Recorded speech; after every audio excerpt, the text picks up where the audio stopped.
शिवा यानी रणबीर कपूर ब्रह्मांड की वो सारी घटनाएं देख सकता है जो कोई नॉर्मल ह्यूमन नहीं देख सकता।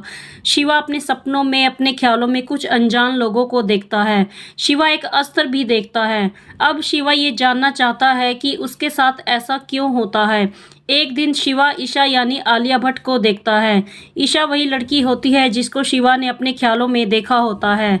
शिवा ईशा को अपने बारे में सब कुछ बता देता है।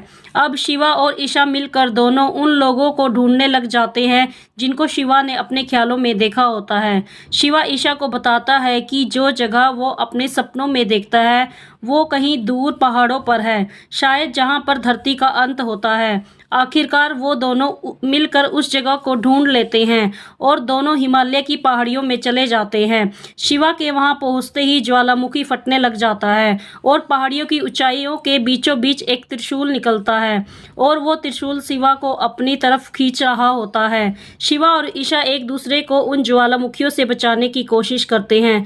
तभी वहां एक गुरु यानी कि अमिताभ बच्चन की एंट्री होती है। गुरु शिवा और ईशा को उस ज्वालामुखी से बचाकर एक सेफ जगह पर ले जाते हैं।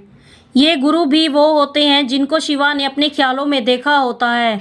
गुरु शिवा को बताते हैं कि ये पहाड़ कई सालों से तुम्हारा इंतजार कर रहे हैं क्योंकि तुम ब्रह्मांड की उस आखिरी लड़ाई का हिस्सा हो और ये त्रिशूल, ये ब्रह्मास्त्र भी तुम्हारा ही है जो उस काल में युद्ध के दौरान तुमने धरती की तरफ फेंक दिया था। अभी गुरुजी शिवा को ये सब बता ही रहे होते हैं, तभी वहां एक भयानक रूप वाली दमयंती यानी मोनी रॉय शिवा पर हमला कर देती है। दमयंती के साथ और भी दानव धरती पर प्रकट हो जाते हैं।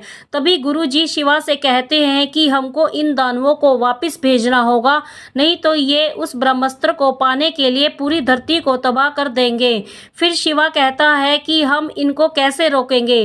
तभी वह अजय वशिष्ठ यानी नाग अर्जुन आ जाता है। अजय वशिष्ठ जो एक पुरातत्व वैज्ञानिक है, कई सालों से इस धरती पर ब्रह्मास्त्र को ढूंढ रहा था, लेकिन आज जब शिवा की वजह से वो त्रिशूल यानी ब्रह्मास्त्र प्रकट हो गया है, तब अजय शिवा को बताता है कि यह सभी दानव तब तक वापस नहीं जा सकते जब तक तुम उस ब्रह्मास्त्र को अपने हाथों से नहीं उठा लेते।